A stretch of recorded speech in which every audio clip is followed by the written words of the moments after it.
In this video, it's finally time for the first drive. This is the Element Enduro Comp Fox. I finally got it fully assembled, and it's time to get it out and give it its first shakedown crawl and see just how good is this chassis overall.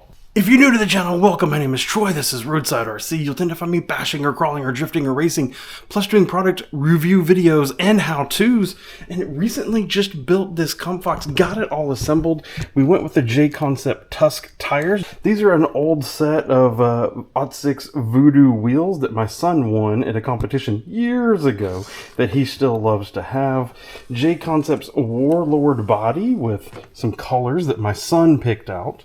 I mounted it with some 3D printed body mounts that I created so that it can just clip into the body mount back here and it can pivot up here, which shows off Hobbywing Fusion SE 2-in-1 motor system and my Zuske 55 kg steering servo. So with that, we are all set, ready to run. There's a couple very small tweaks versus the instructions and how they show you to assemble this. I have a whole separate video of the top tips and tricks and things that I saw as I assembled this chassis. I can leave that down in the video description, and we won't go into the subtle changes that I've made since then. But I think it's time to we're going to throw a 3S Ovonic LiPo in here. We're going to get this thing out on the rocks and see how it does.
First drive of the Comp Fox is done, and I have a few thoughts. First major takeaway is that it was doing so good. The combination of this chassis plus these tires, I think these J-Concept test tires truly are really, really good.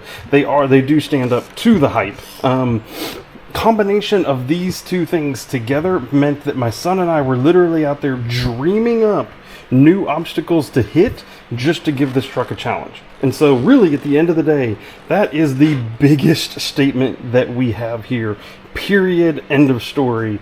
It really is quite good. There are a few things that I think I might tweak on it though. The thing that I will consider changing on this truck is it seems like it has a lot of front articulation. A lot of times the front is articulating instead of the rear.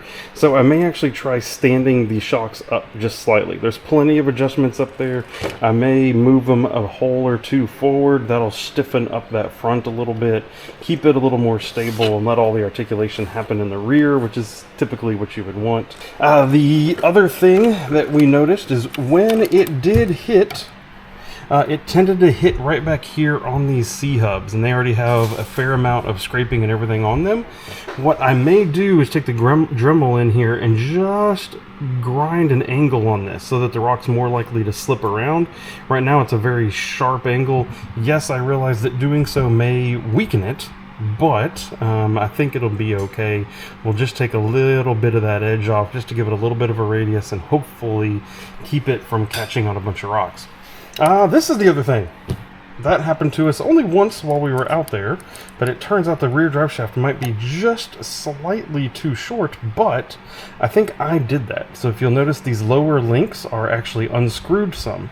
That's because if you assemble this per the factory manual, the rear axle's cocked at like, it feels like a 45-degree angle up.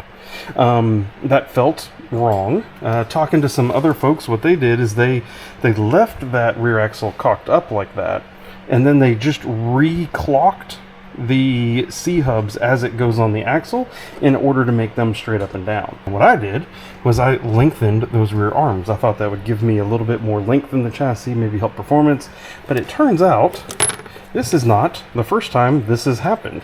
And it just literally happened sitting here on the bench. It fell apart again.